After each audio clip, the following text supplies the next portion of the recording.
Hey, salutations les amis, bonjour et bienvenue dans cette nouvelle vidéo. Aujourd'hui une vidéo sur le survivalisme, le module nourriture. C'est parti.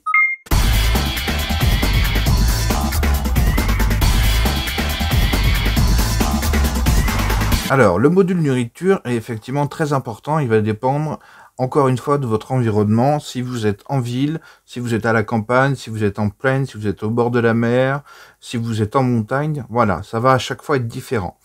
Alors, je vais d'abord parler des éléments qui sont possibles de prendre et ensuite des moyens éventuels de se procurer de la nourriture en supplément, en plus de ce qu'on n'a pas mis dans son sac à dos. Donc, premièrement, pour faire de la cuisine, on va prendre une petite popote. Je vais vous mettre une petite photo ici. Donc, en l'occurrence, c'est une popote de chez Amazon. Et le plus important, le réchaud à base de boîtes de conserve, où je vous mets une petite photo là. L'intérêt de ce genre de réchaud, c'est qu'ils sont multi-carburants comburants. Donc on peut aussi bien y mettre un fond d'alcool à brûler dedans, si on a pris dans son sac à dos dans une petite bouteille de sirop. Ça fait des jolies flammes, ça chauffe bien. On peut mettre un petit feu à base de brindilles, donc faire un feu de bois qui va monter très bien en température. On peut aussi mettre des pastilles de carburant solide qu'on trouve au général au vieux campeur. Décathlon, je suis pas certain. Voilà. Ensuite, au niveau des ingrédients, en gros, on va essayer de prendre une base de sucre lent et de féculents et après une bonne quantité de protéines. Donc, en protéines intéressantes, on a le quinoa, donc on a un petit peu les deux. Après, on va toujours prendre les mêmes aliments de base, du sucre lent, donc des pâtes, du riz. Et pour compléter tout ça, très important de prendre toujours des barres protéinées pour avoir vraiment le bon équilibre. Alors après, ici, il n'y a pas de légumes, on va y revenir un petit peu plus tard. Vous avez les plats lyophilisés, donc là pour le coup où il y aura des fibres, etc. Il y a tout ce qu'il faut, par contre c'est assez cher, il faut compter entre 4 et 6 euros le repas pour une personne. Alors effectivement c'est extrêmement léger, ça fait une centaine de grammes, mais voilà, le prix est quand même assez conséquent.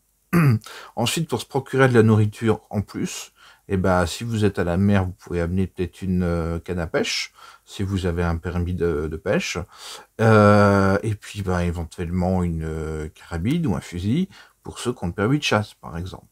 Après, dans une optique survivaliste, ce sera encore autrement. Encore une fois, je ne vous engage ni à prendre des armes, ni à tuer des animaux, ni quoi que ce soit. Je parle juste d'un hypothétique scénario. D'accord ? Voilà les amis, bah, c'était tout pour ce module nourriture hein, qui est assez rapide à traiter.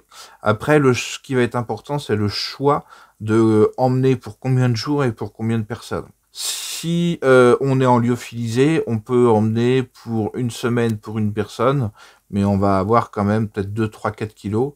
Une journée, ben, on aura 200 grammes, on va dire. Plus l'eau qui est comprise dedans, mais ça c'était déjà dans un autre module. Voilà les amis, si vous avez d'autres idées ou d'autres sources de nourriture pour les randonnées, surtout n'hésitez pas à nous le faire savoir, mettez-le dans les commentaires. Si vous avez bien aimé la vidéo et que vous en voulez d'autres sur le même sujet, comme d'hab, mettez un petit pouce et abonnez-vous. Et je vous invite aussi à aller sur la page Facebook de la page YouTube, donc qui est Connaissance et Liberté et EST, donc du même nom que la chaîne YouTube. Voilà les amis. Portez-vous bien, soyez bienveillants envers les autres et prenez soin de vos anciens en ces temps difficiles. Je vous dis à la prochaine. Ciao les amis.